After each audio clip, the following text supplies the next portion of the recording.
Okay, is there a second? Second. Who Any- wants to do it? We would be pleased to have Jim do it, but I'm good with that. that's great. That's good. All those in favor of Jim Hoffman as our secretary for 2023? Aye. I Those opposed? Okay. Now we get to the meat of the of the thing, and the next item is to review the Meadows Part 3 subdivision preliminary plat. And I assume you've all had a chance to see it, but the materials are in front of us.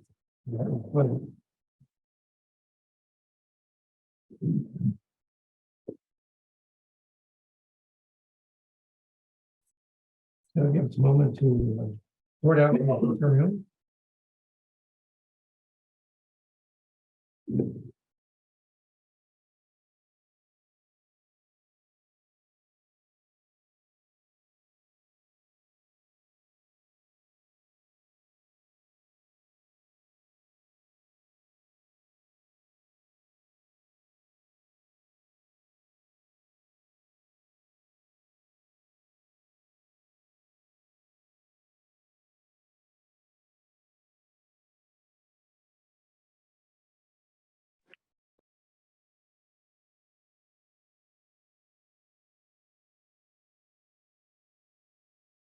By the way, I note that I did not put the minutes first before the various topics, but we can stick that on later on.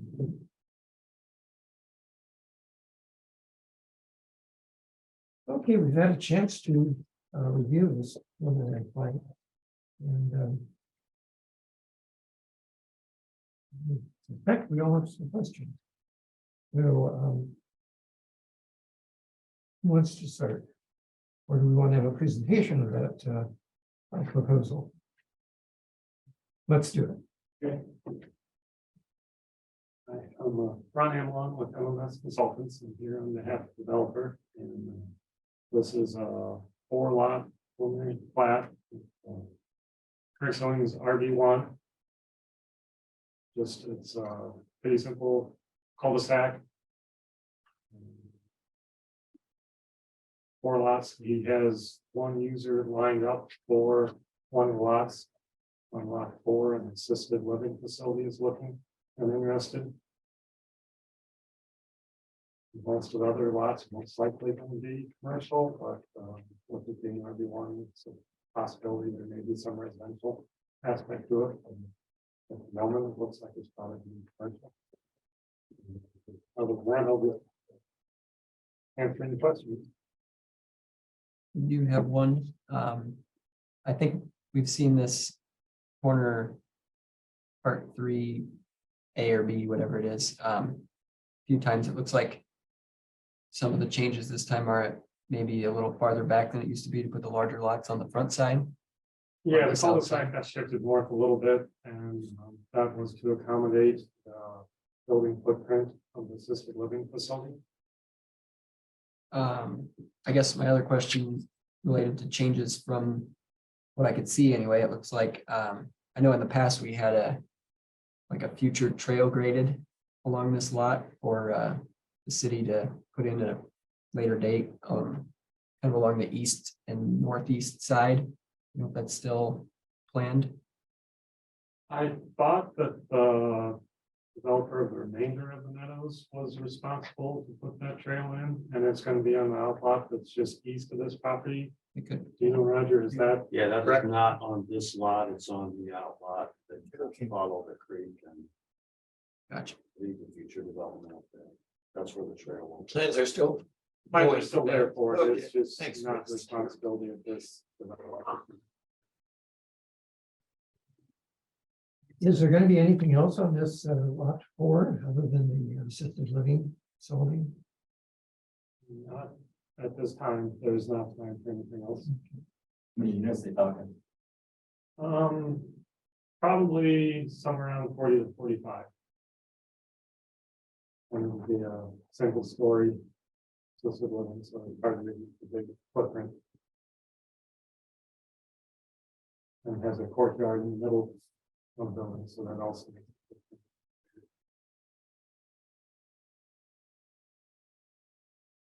I have another question. I'm not sure if it's maybe not something you know about, but I see that.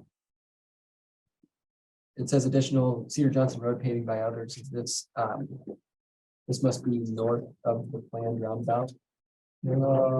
Roundabout plans stop the concrete pavement short of the street that's the cul-de-sac here. We would like to see that extended up to at least the intersection. And I know there were some initial discussions about whether that could be added to part of the county city project, or I thought the city had the street paving. The concrete paving of Cedar Johnson Road. Yeah, we will try to incorporate that into the roundabout project. There was initial conversations about that. We'd like to see that. That's all it's going for. I don't know where we're at on adding that addendum to that. I don't know what it is, 100 feet, a couple hundred feet. I guess my main concern there was that with that being a chip seal road, if it wasn't connected to the new roundabout, then the durability of the existing Yeah, road the would be. developer would like to issue. see it all concrete up to it this way. One, I have been told by Dave Scheckinger that there's plans to improve that chip seal road at some point in the future. And this way, our access would still be able to be maintained when that road is improved north in the future. So, yeah, we would agree and would like to see the pavement up to the intersection. Has there been any thought of a turn lane prior to the Meadows Place? No, have not looked at, with only 4 lots. Probably is not going to be very much traffic. Turn lane coming in and out of the subdivision. Yeah, I was thinking coming in on the east side. I think there was an issue with this on the previous attempt to develop here, but it was on the Main Street side when they were connected. That's true. Is that right? So it may not be an issue because we're not adding the Main Street intersection in this proposed plan. Correct. This does not have an access off Main Street, and lots 3 and 4 would not access off Main Street. They would only access off the Meadows Place. cul-de-sac. I think that's a far better design myself. Add some in terms of large truck turning, whether they're not doing. With the preliminary plat, we did submit a vehicle tracking template that would show that the fire truck would fit in the cul-de-sac. What about like?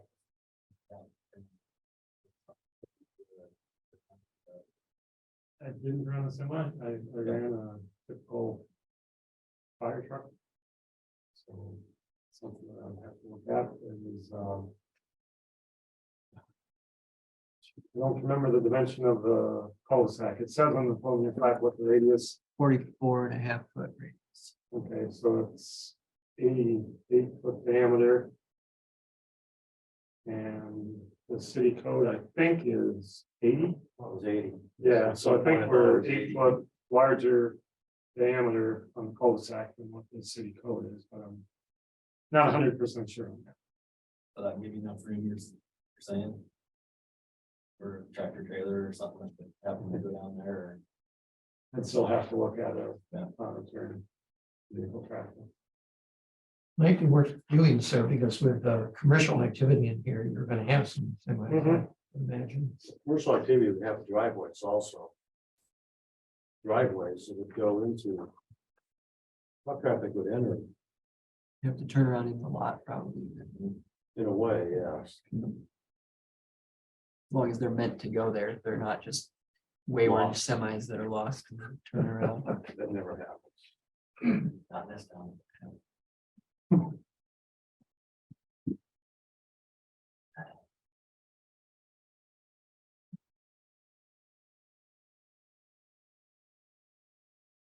All the stormwater on this project is being handled by the previous project's basins. Yeah, the existing stormwater basin that is east of this property was sized and all the stormwater from the site. So storm sewer system and drainage soil to direct it into the basin. but it has been sized for the site to be developed. Roger, comment? Dave Scheckinger is online, he might be able to answer the cul-de-sac side. Oh, very good. Please speak up. Yes, what's the question on the cul-de-sac, Roger? We were wondering how. What's our minimum size it could be? Meadows Place I don't would know be what our able code to says. handle semis. You know what's in our code for a cul-de-sac?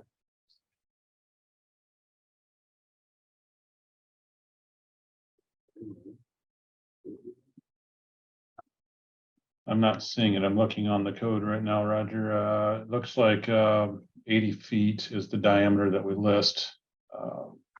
But I don't know if if SUDAS has anything more specific for this particular type of development. I need to take a look at that, but the code does state 80 feet on the cul-de-sac.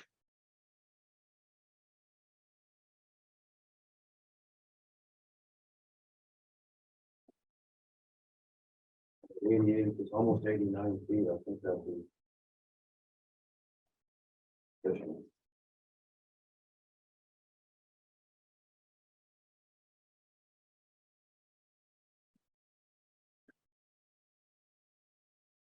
Generally, we require that if it's not going to be residential, or if there's going to be some need for a large truck, that they have a loading area and they have to have circulation such that that truck can get in and out of there. And that's determined at the point that we review the site plan. Okay, when we get to site plan, we'll take a look at that. The cul-de-sac up on like Ort Street and Ridgeview, they would actually be smaller than this one would be. So they'd be very similar.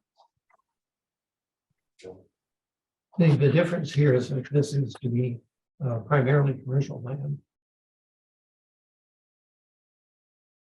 So we expect more large vehicle traffic. Well, we got more, I mean, they're giving more, so. Yeah.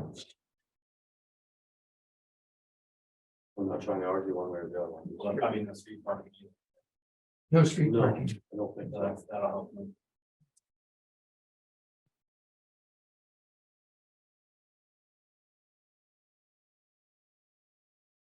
Okay, Brad, Jim, Yes, I would have Brad, one other question. It looks like maybe it's already been addressed in the comments from the engineer, but I know on a previous attempt to develop this lot, there was issues with the sidewalk along the Main Street side of the site.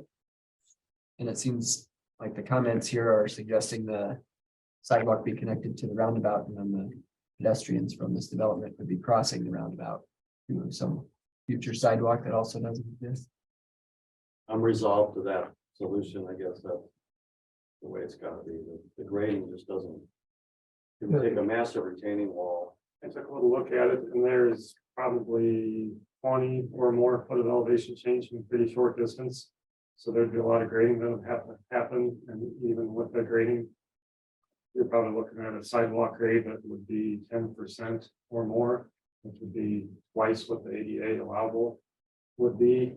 And there's also a lot of utilities on the north side of the road there that would have to be relocated as part of trying to grade to install sidewalk there. So we had some discussions, and thought the more logical route would be to have the pedestrian traffic cross at the roundabout, which is a safer place to cross.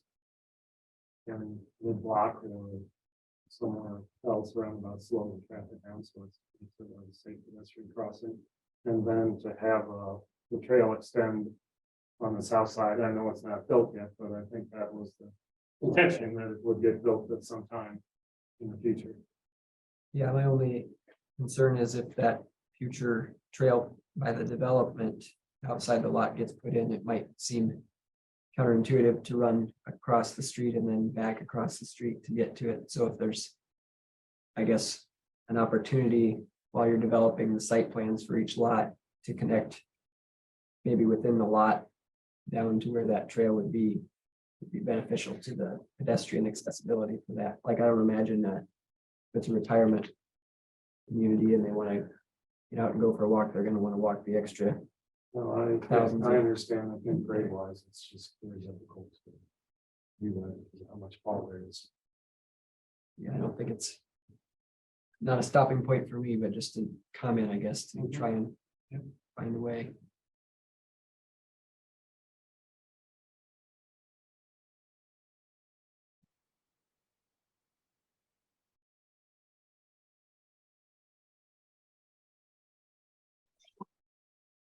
So comments from anyone else? Roger? I guess the only thing we're missing is a sidewalk north of this, along Cedar Johnson Road, north, North of Meadow Place, pardon, north of Meadow Place. correct, will be, I don't know if it'll be graded for as part of this, but it won't be installed until River Highway work. I think it does say it's gonna be great. But there may be the dirt there, or a rough grade and all. I think says it's gonna be great. Is there? The initial plan, the fact that we had didn't show a sidewalk north of the cul-de-sac, Oh, you but show one of the it. review comments, we did revise and show it, so it would be the intention to grade as much as we can. Yeah. So that, that sidewalk could be put in.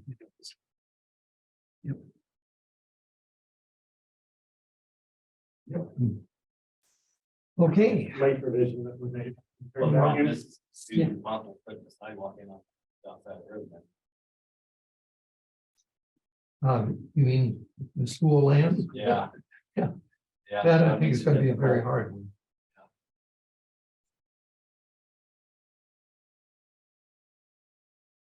Okay, there are no more comments. I guess I can entertain a motion. I move to approve the Meadows Part 3 subdivision preliminary plat. I'll second that. Okay, let's have a vote by voice vote to approve the preliminary plat. Brad, Yes. James, Yes. Fuller, yes, Ryan. Yes, Gonna start with you. Yeah, it's- but that's. we'll get it. We'll get it eventually. Okay, well, we move on to item E, which is Parkside Hills. And there's been a request to let's see, to have a one-year extension of their site plan. We run up against problems that they won't really want to start there until the spring, and their ability to proceed will end. So no one to speak on that, but Roger, if you have anything to say in the city. I think he never got started because lumber prices were so sky high. Right. And I think they were trending down at the time. We just wanted to wait a while. That's the reason for the delay, and I'm perfectly fine with all that. And he also has provided us with some ideas to what the materials might be, which could change from what we originally saw. But I suspect there'll be roughly similar. Okay, well, I'll be happy to have unless there are any questions or comments. Harry, do you have? No, I don't have a problem with it either. I mean, it's gonna be, nothing has changed in the code. Zoning code or the building code, Mhm. so I don't have a problem with this at all. Okay, well, let's pass on our recommendation for a one-year extension, but we'll vote on that first. Motion to approve the one-year extension. Correct, Second. very good. Voice vote, Ryan starts I, first. Aye. Brad, Aye. James. Aye. And myself, yes. Okay, the next item is to look at the Meadows Part 5 subdivision final plat. And I don't know if anyone wants to speak to that. Yes, Brad? Yeah, part 5, did some work on it last fall. It's not 100% complete, but pretty close.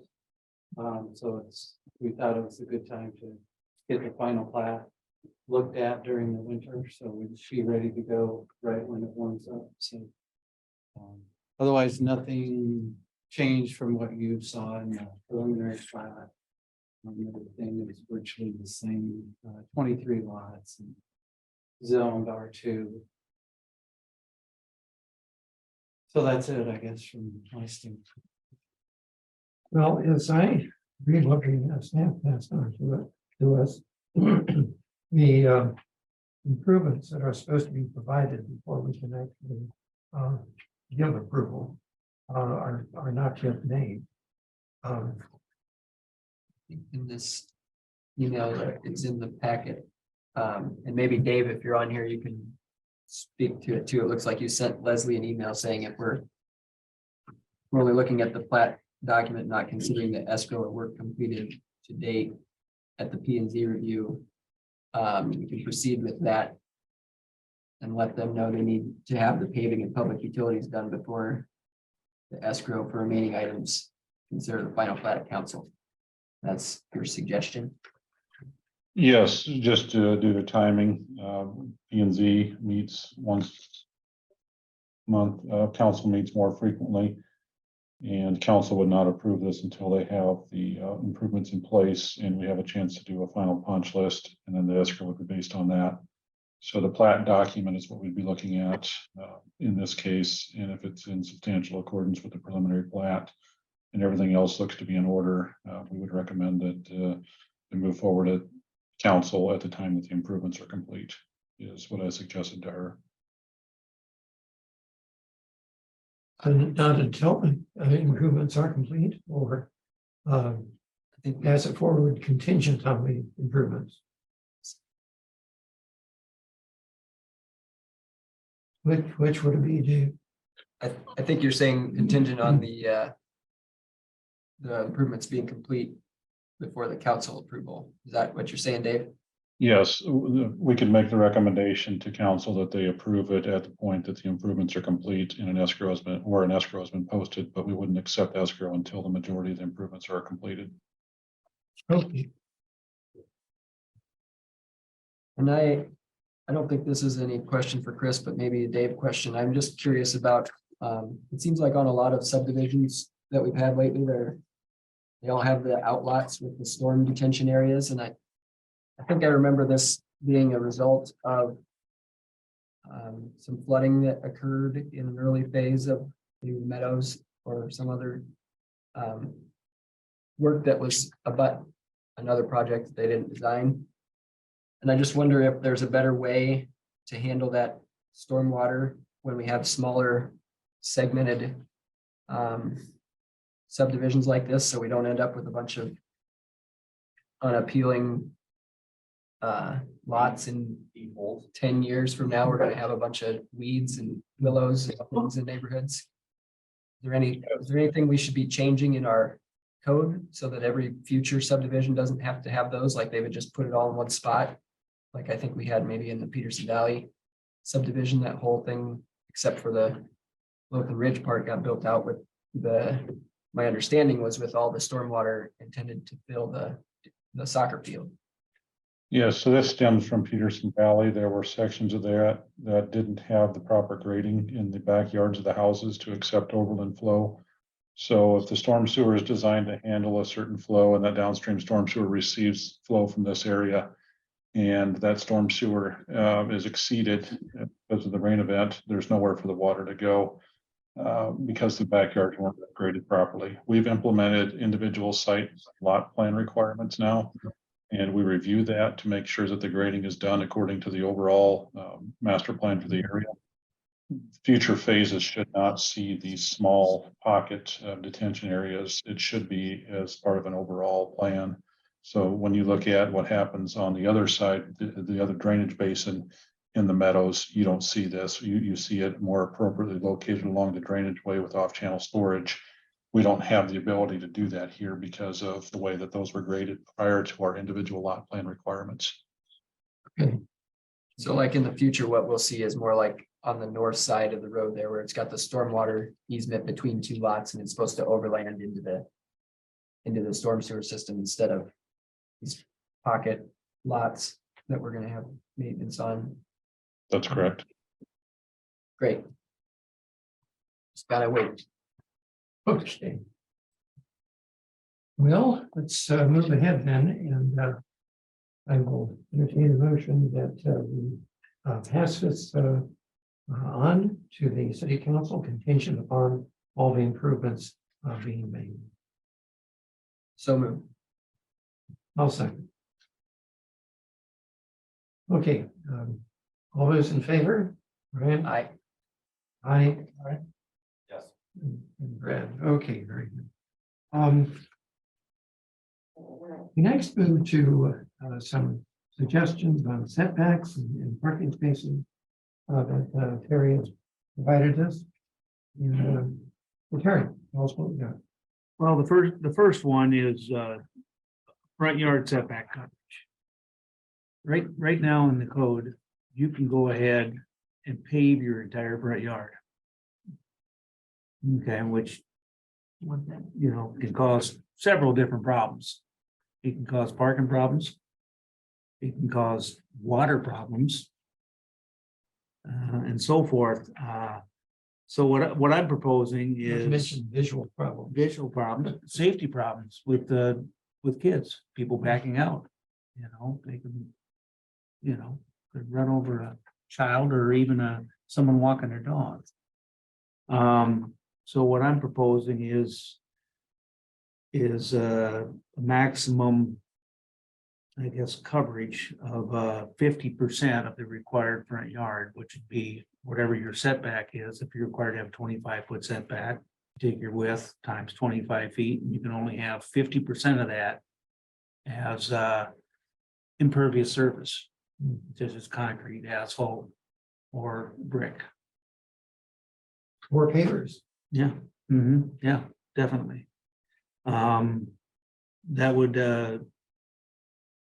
be a nice visual effect, so you do have some green space in your front yard. And we're not creating concrete jungles out there. And going back to our discussion of trees, there's a place for trees in the front yard. Correct. You know, it does say in the parking standards right now that you can't park on the grass in the front yard.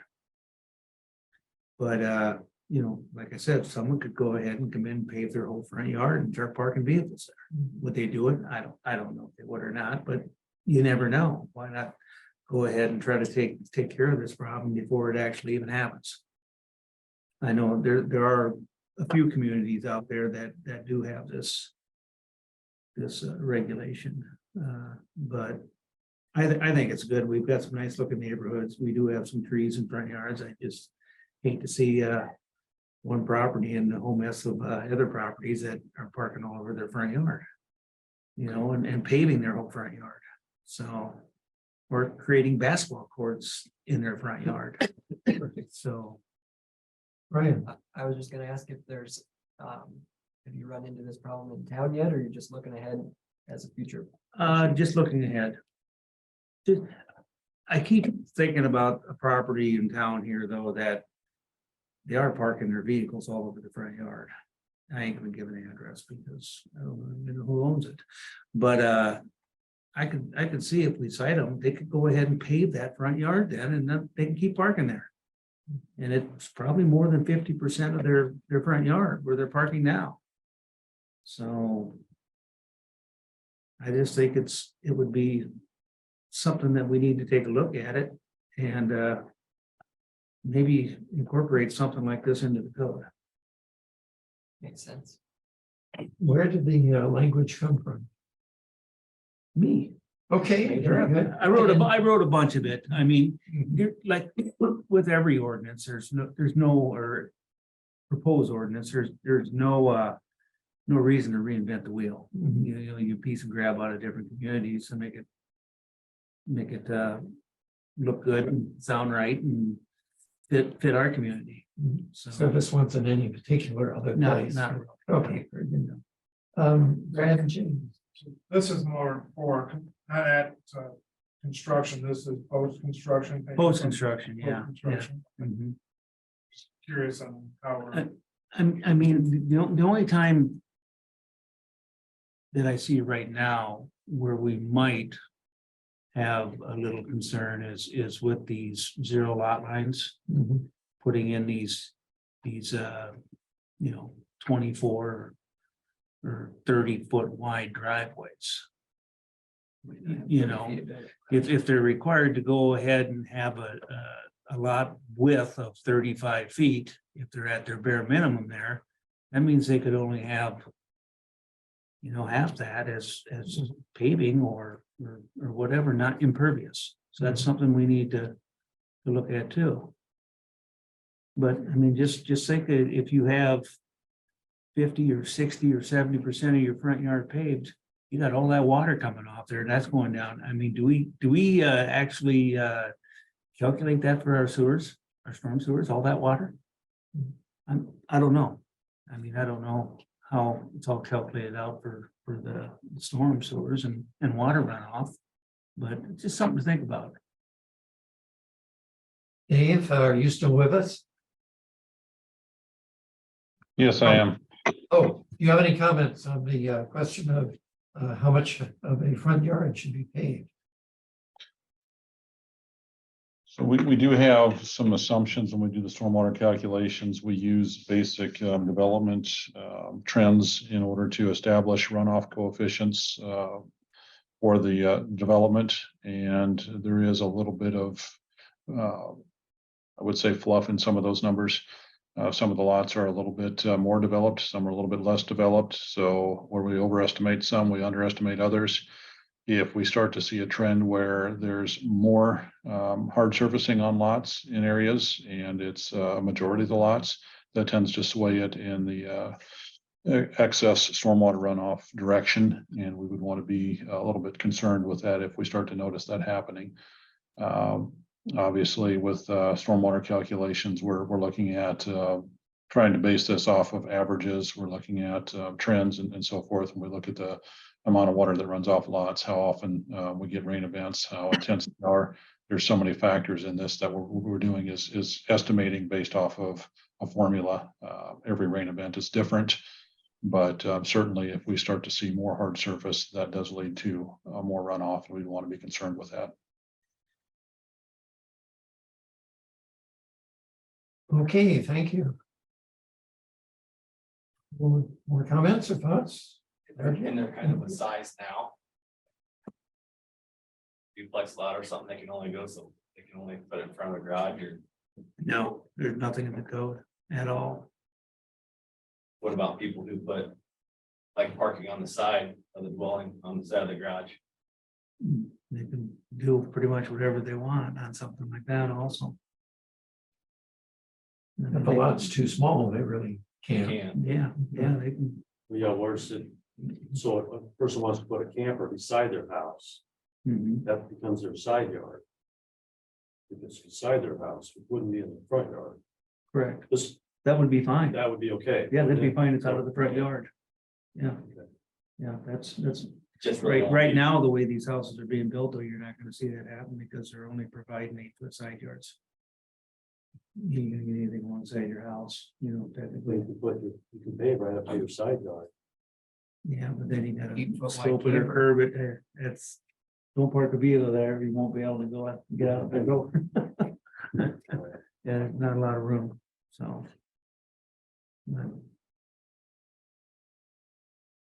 Well, any more comments? Let me propose then that we accept this language for front setback coverage and pass on that language to the council, recommending that they adopt it. I do have one thing. This is Matt. Oh, good. You're there. There he is. Sorry, I'm listening and lifting weights, so I missed a little bit, but I didn't read the whole thing, but the part with about the zero lots and townhomes. I don't know what's in there for those. But that would be something that would definitely need looked at, because those are, a lot of the zero lots use a huge portion of their front yard for those driveways. And the townhomes, like say up in Parkside Hills, they're, well, I guess it's their backyard technically, but it's up against the road. Uses almost, it's just a solid piece of concrete all the way across. So some of it would be difficult to do in like the multifamily with a 50%. Now, single family would be completely fine.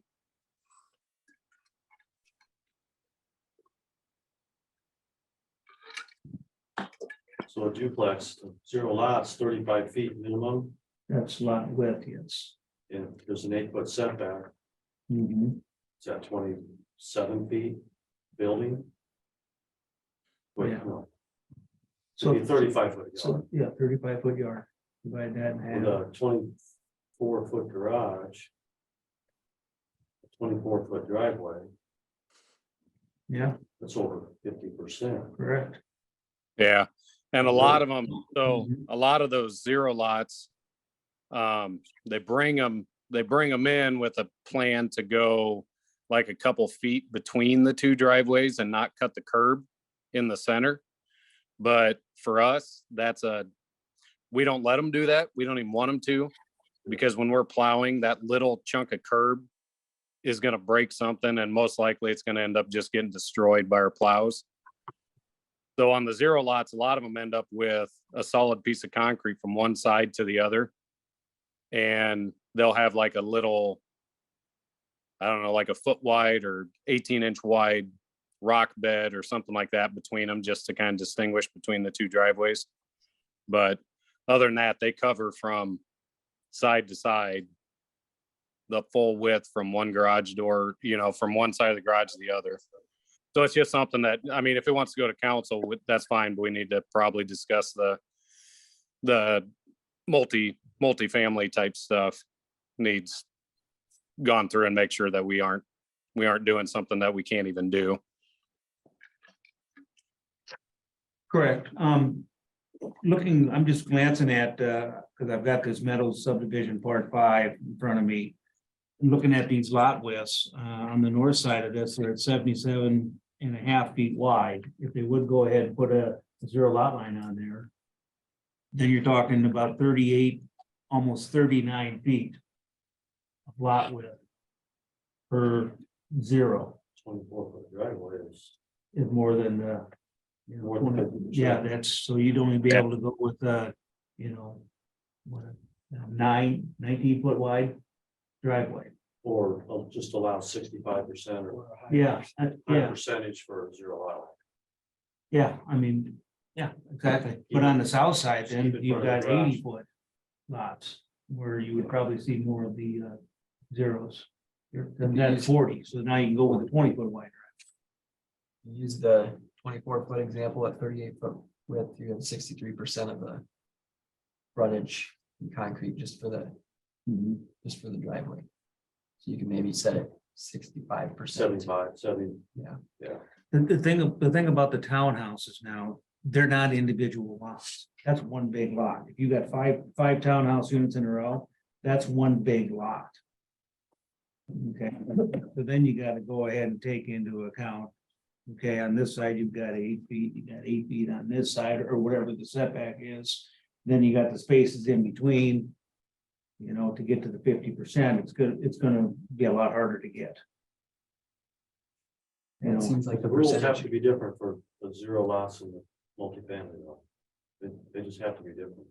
Yeah, I mean, your multifamily, which technically a townhouse isn't a multifamily, it's under the International Residential Code, it's technically single families, okay?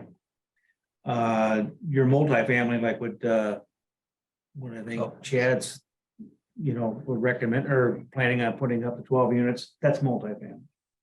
You're not gonna have that issue with multifamily, No, I guess I'm townhomes and townhouses or townhomes, I don't think you're gonna have much of a problem. I think where you're having your problems are if we went with the 50% for single families is on a little smaller lots that we're proposing, in these subdivisions. Not that that's a bad thing, but I'm just saying, with these smaller lots, you're gonna gobble up 50% really quick. If they wanted to go with something a little bit larger percentage. I'm just throwing out numbers, so it doesn't make any difference to me, really. I mean, 70% on a zero lot.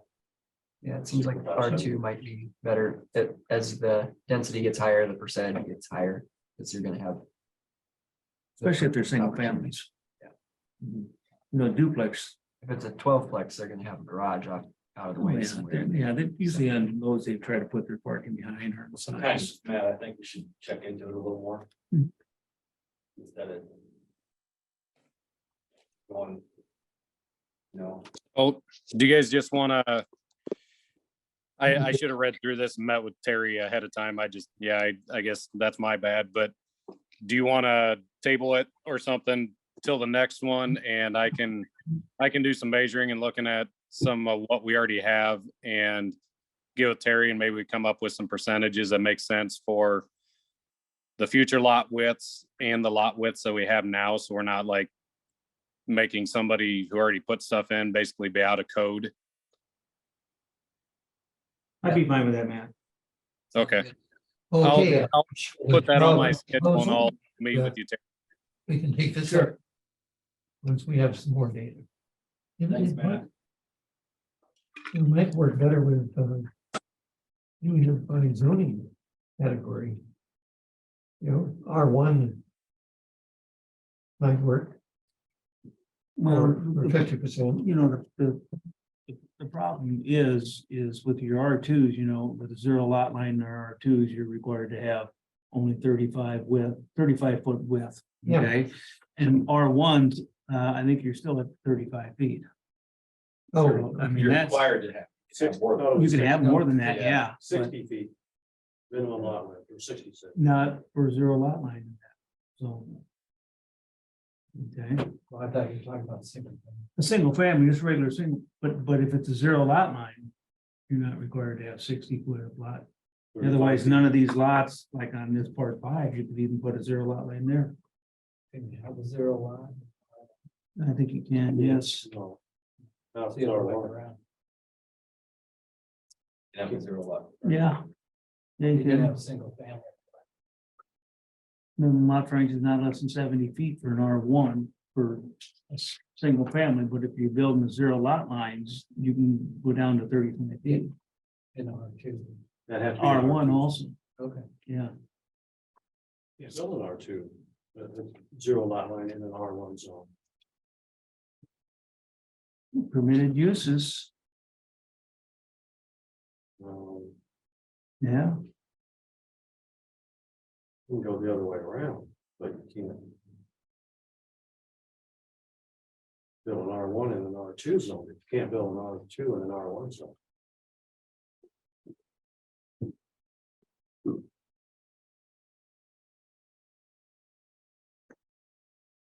It's just got put in the zoning ordinance one. I'd have to, that's something we'll have to look into. I mean, Yeah, in the R3s, you're allowed zero lot lines specifically, and then the same in the R2, but looks like the language got put in the actual R1 districts also. Just, it doesn't say it's allowed to have zeros, but over in the area regulations, it talks about it. So, yeah. So technically, in an R1 zoning district, you could probably go with the 50%. You know, because you're required to have a 70-foot wide lot. Yeah. That wouldn't be a, you know, then you could have your three stall garage and still be able to put a driveway in for it.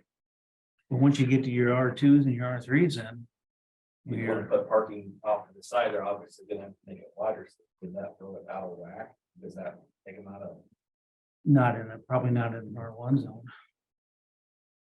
Not, because usually that's only about 10 foot wide. So, you know, 70 feet, you have 35 foot width of paving if you want the minimum 70 foot lot. Where here, we're going with 80 foot wide lots. So, yeah. You have 40 foot of paving. Terrible. Yeah, not paving. Well, I think we should take a little more consideration on this, but the idea of having 50% for R1 lots, I think might work nicely. And then some kind of higher percentage for the Twos and for threes. troublesome ones, yes. Perfect. Okay. Harry's got another suggestion for us, and that's to try and define parking spaces. Well, not really define them. I got thinking about this, probably a year ago. With parking spaces, you know, we're going ahead and, building all these nice new houses. Technically, they don't need a paved driveway. Mhm. Okay, they can put a gravel driveway in, gravel parking space, the whole 9 yards. Which then, you know, you've got this. Group of houses, everybody's got paved driveways except one person, everything's gravel, and you got gravel washing out into the street. Which creates safety issues, you've got dust issues. Why And don't, aesthetic yeah, issues, right? yeah, aesthetic issues, why aren't we requiring? Your driveways and your parking spaces to be hard surfaced? Would this be for new construction or in all? Yeah, just, well, anytime. Yeah, that's in Sudas, yeah, we require that it's gotta be concrete, you can't have asphalt, you can't have brick. Same with the sidewalk, has to be concrete. Okay, but from there, from the sidewalk all the way up to the garage. You can just put gravel in. Turn it into a mud hole, you don't even have to put gravel in, you could just use dirt. 4-wheel drive. Yeah, I mean, I had a gravel driveway. for 10 yeah, years. but think about it, I Couldn't mean. afford it. Look at what's gonna happen to the neighboring property. If I've got this driveway that's just a mud hole on my $100,000 house. And I got my neighbor right here who's got a $250,000 house, at least that's what he paid for it. Now I got this mud hole over here. And this beautiful driveway over here, property values. I think on new construction, it makes a lot of sense. On the old side of town, I can see a lot of people that probably don't have it now and might. Maybe only be able to enforce it on them if they put an addition or something on their house and they got. Yeah, if Bring it up to code then or you're something. exactly right. If someone puts if you got a detached garage off an alley. Gravel alley. I'm fine with gravel. I think that's perfectly a good place for it. Okay, if I'm coming off of one of our paved streets with and the guys or the person is putting it on an attached garage under their house, they need to pave it. No ifs, ands, or buts about it. I I mean, feel one place for upper resistance, we have gravel alleys. Yeah. That are very hard to maintain. mhm. It's gonna be hard to force people to tell them you have to pave your driveway. I mean, we can't even pave our alleys. Yeah, but our alleys, do you maintain them? Does the city maintain their alleys? Every time it rains, we push it right back up. into the Yeah, but alley. you don't go out and actually totally just maintain them yearly, do you? Or do you? Why do we I do that? don't think so, I don't think we do. That's not usually a traveled, portion of the roadway. That's just for access. I mean, if you had a detached garage off of an alley. No, it could be gravel. What about the place up here like Power Apartments has a gravel approach for the parking? Street? Is that Where's that right at? up here? Apartments up here, Okay, they have gravel, all gravel out front, yeah. okay. That would all be grandfathered. Yeah, yeah, and if they went ahead and wanted to expand their driveway, boom, right there, that triggers, you lose your non-conformity, you pave it. Done deal. Okay, but I mean, it creates a lot of liability for the city also. You've got people on motorcycles, they hit a loose patch of gravel, they're going down, who are they coming after? Dust. You got this stuff washing down our city sewers. I'm sure Matt wants to be down in the sewer shoveling it out with his shovel, I mean, those are a lot of things to look at, and get very costly. And then like John said, aesthetics. If they had a addition or some building renovation that needed to happen, they didn't want to pave, be forced to pave it, at least have to go through the zoning board of adjustment at that point, get in a variance or something. If somebody went ahead and put an addition on their house that didn't include a garage or anything. We're not touching the driveway. They don't need to do anything with it. If they're adding an attached garage. Or if they're adding a detached garage that comes off of one of our city streets. They need to provide a impervious surface to their garage. If you're gonna do that, though, why wouldn't you just go ahead and make everybody do it? Because I don't think it's feasible to go ahead and require someone to pave their little driveway approach off of the gravel alley. Why do that? I mean, gravel on the gravel. You know, if the city wants to pave their alley, there you go. But That's the I mean, surface you're meeting. and it doesn't have to be paving. You know, anything on their own private property, it could be asphalt. They could use brick. You know, something impervious. And that wouldn't want somebody next to me having a brick driveway either. I'm in a brand new house. A paver driveway? Paver driveways are pretty nice. No one can afford to put those in. If they do them right. I'm just kidding. Good.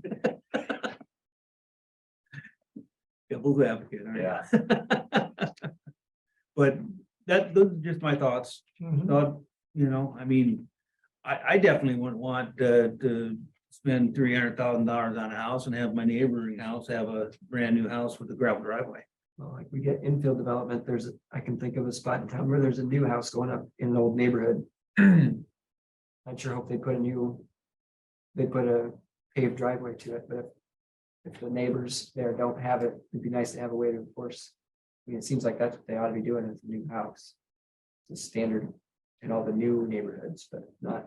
Well, I mean, you can't pick and choose that way though, I don't think. I mean, if you're building on an infill lot.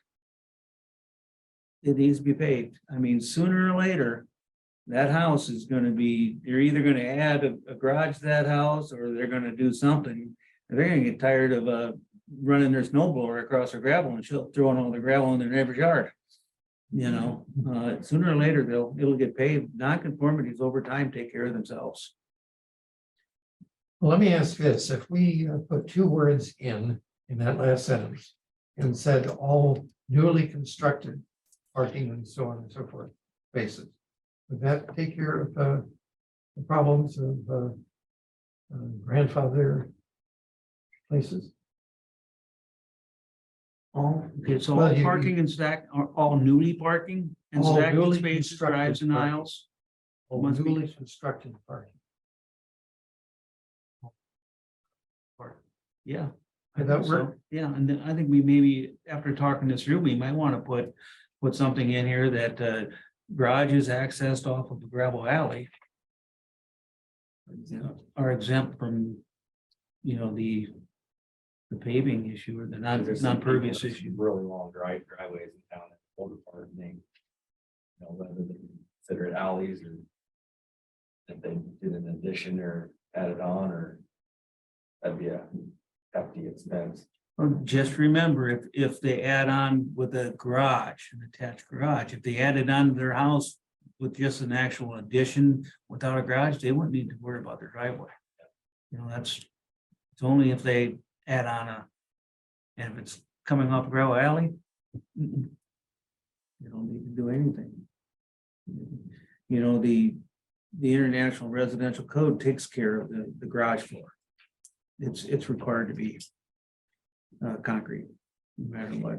It's low towards a drain or towards the ground floor, one or the other, so. I think we stuck in the newly constructed part of it, that would take care of things. And then if you had maybe put something for the alley exemptions, I think we should talk about it a little more, maybe, you know, yeah. just more members here and so everybody can. Yes, Put it together and we'll look at it again next time. I have no trouble, you know, not whatsoever, it's just the, I mean. Yeah, everybody that has a new one should definitely. But That's perfectly fine, yeah, I mean, we can go ahead and table it. Chris, you had a question? Just as an FYI, we have it in our covenants. The driveways have to be concrete in our area, but it's not the same enforcement as what the city might have Yeah. in a code. Yeah, we So can't. We do have that. And I'm back to your question, does this go into the zoning requirements too? Is that a better place to try to put some of this in? That's the question I would have. Makes Is- more sense. is Go this- back into the zoning requirements. Also for just certain zones. That'd be my question as well. We handle it there rather than a new policy or new actual policy to cover this requirement. Do we change it and put it in? I think if you say all new construction, that covers any zone. Yeah. Yeah, Which covers everybody. But it's a new policy that we're asking. Create a new policy. I'm curious how many policies. That's my question. yeah. That's why I think maybe it's a little bit of conversation. Yeah. Like we were talking before, we were talking about the setbacks, maybe going to zone conversation. Just curious if it really makes sense to apply. Okay, well, we can ponder it a little bit more at the new construction part and bring it up next Yeah. time. Okay. Now, let me go back to something I should have done earlier, which was to bring up the minutes. And I assume we've all had a chance to take a look at the minutes from our last meeting. Someplace. And so I'd like to have a motion to either amend those minutes or approve them. Let's keep moving. Second. Okay. Let's just say all those in favor, aye. Aye. Opposed? Okay. Take care of a minute. Next, we have several different old business matters as to sign requirements, building design standards, tree standards. I think I wonder if we waited till Adam was here, because most of those matters were brought up by him. I talked to Adam on this sign requirements for HCI zones. Okay, They're in the code. I don't, he doesn't have the faintest idea what's going on with them either. I mean, I looked in there right here in the actual sign ordinance in our, use chapter 165. You know, we did that last fall.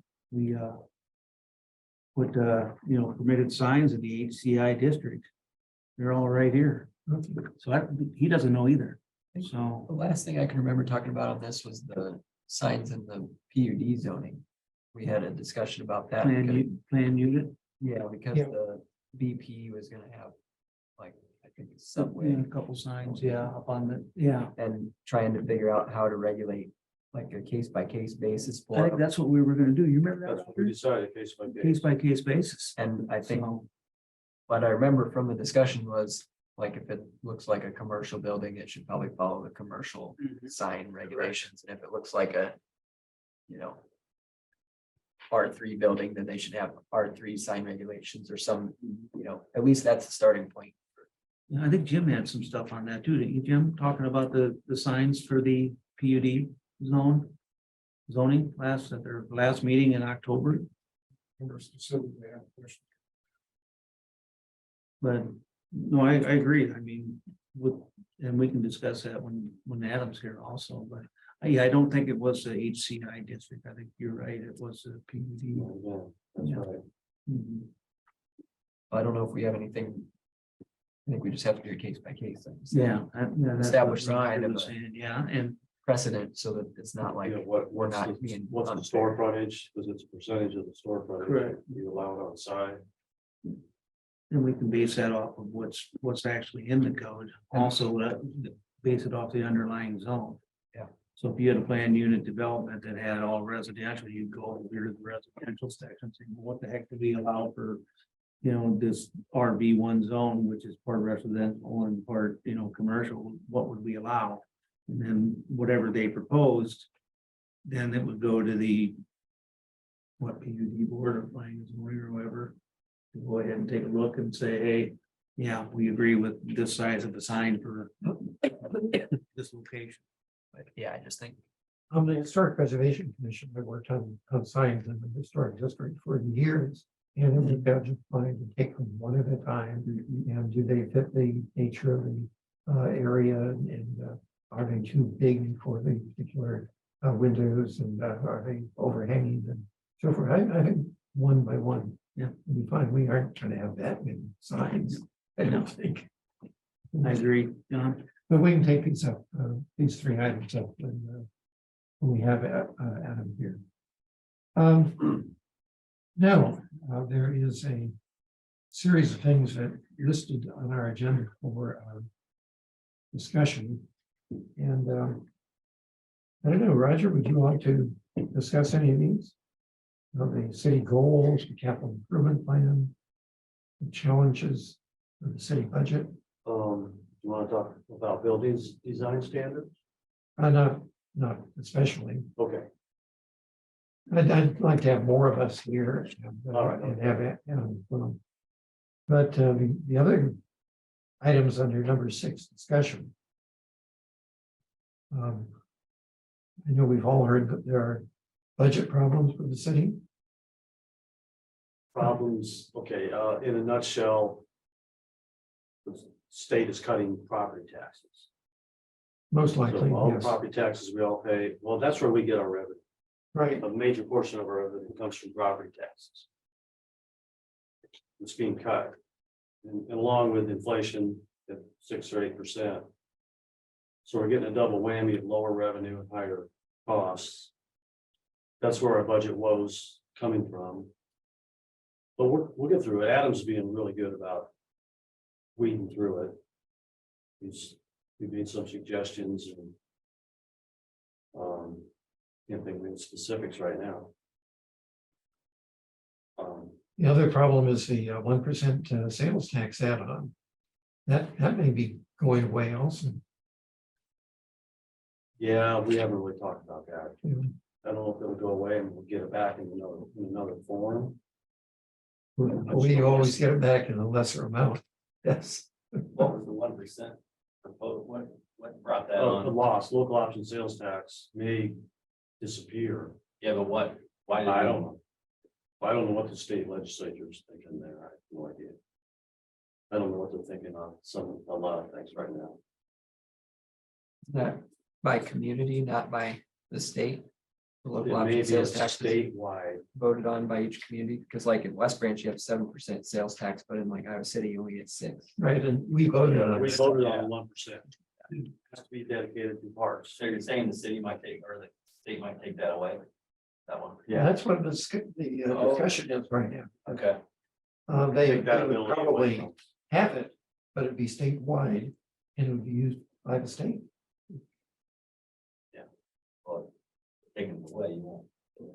That's right. Take it away from the cities or the counties. Maybe I can take it. Gotcha. Right.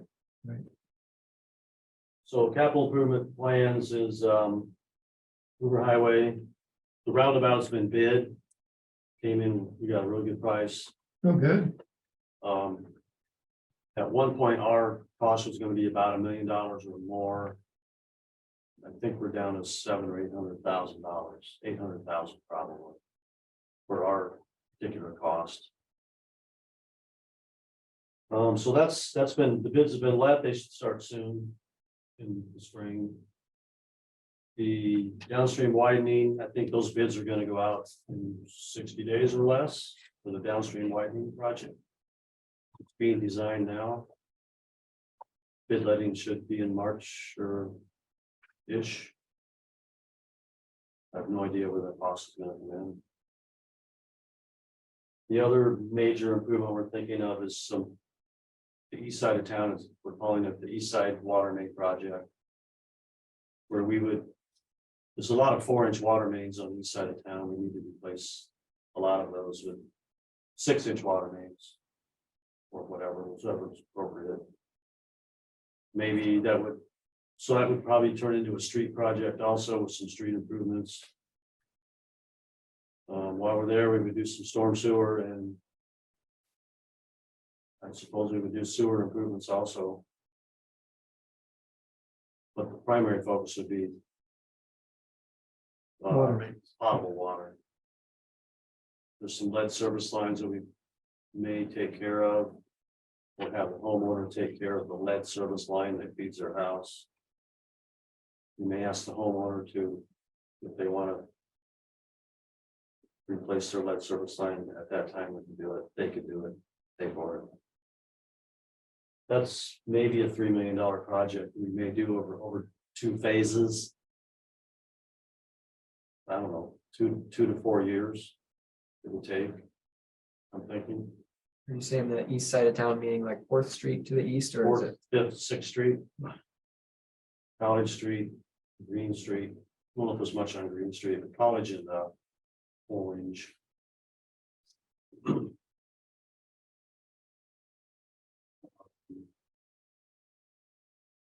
Strategic goals, I'm drawing a blank right now. Can I make a suggestion on that? I Yeah, know you're gonna say. Is there any discussion about annexation of properties adjacent to town, like since we're running it low on property taxes, I know when if we annex Pheasant Run, for example, we'd have to provide them sewer service, and there's obstacles there that can be costly. But as a there's strategic, closer targets that are, like maybe up by the interstate, there's some buildings up there that might already have most of the functions, but just aren't in the city limits, I think, too.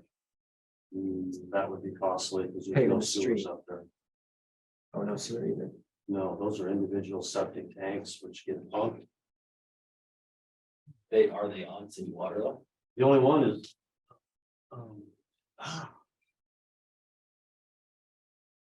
I'm not sure. I don't think so. They are. I don't think Noel is. I don't They think are so. on city water, Okay, they are, but not city sewer. That's a major project. correct? It wouldn't be cost effective for us. For the little bit of retail or value that's up there for us. I don't know if it would pay off to put a street and sewer, water and sewer. I guess the only reason I ask is because when the next closest subdivision up there, I guess the Brookview Ridge or whatever that's called, it's down the gravel road east of Pheasant Run. They're going in, Oh, yeah. they brought their plan to us, and it was kind of just a formality because they're adjacent, but we can't really have any say over what they do out there.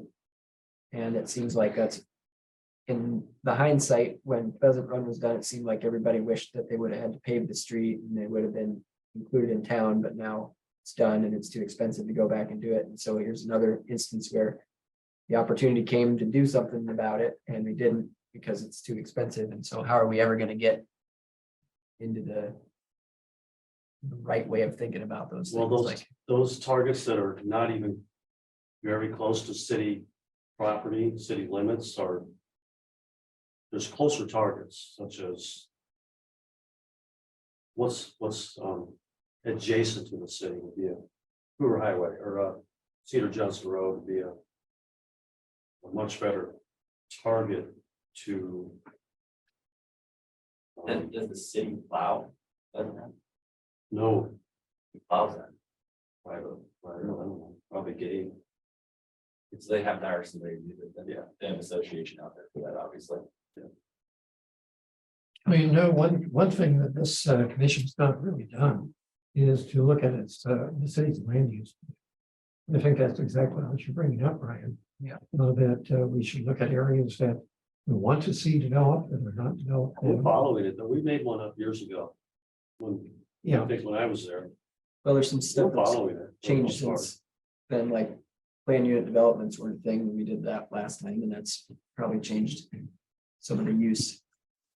Like up by the interstate might We be, had on the plan, land use plan, that to be residential. I'm pretty sure we did. yeah, the Kroll site, I'm sure. The I'm girl not- side, yeah. What about behind the BP? I don't know if that's what it's shown as, but I think that was targeted for maybe multifamily. I remember talking about R3 being back there, since it's on the interstate. well, it sounds like our little discussion we had here makes it sound like we should try to grow to the west more than the east. We got We, sewer to that direction. it's sewerable. That's technically how cities grow, though. They usually grow west and north. Slow to the east. Theoretically. But yeah, I'm with you. Depends on the topography. Well, There's opportunities. I hate to see a mistake keep happening, like, if we Yeah. know we made it, why don't we do it something different about it before it Have happens somebody again? involved in dirt road, you know, and Yeah. But. Maybe we gotta wait until some of those. Big. Old houses in there turn. I don't know what the land use plan looks like.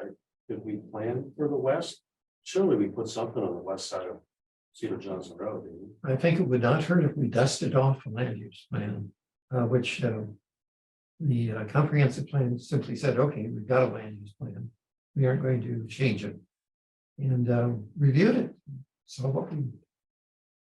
So we have the knowledge of what we have in that land use I plan. know we had residential all the way to the gravel road to the north.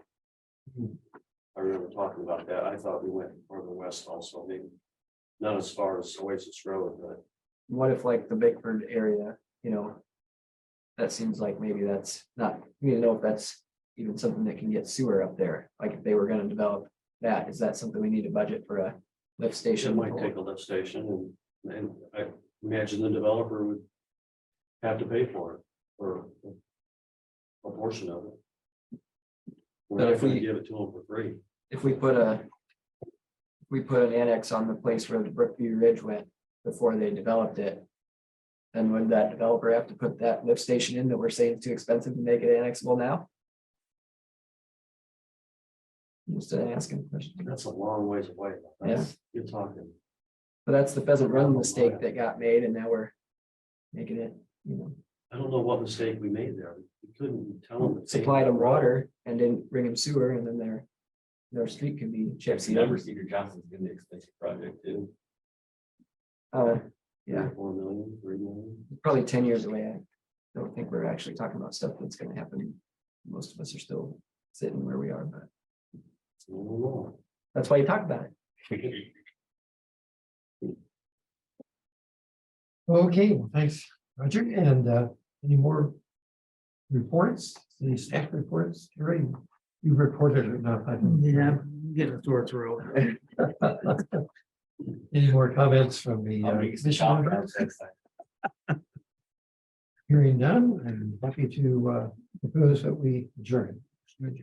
Motion to adjourn, second, and all those in favor, aye. Aye. Thank you very much.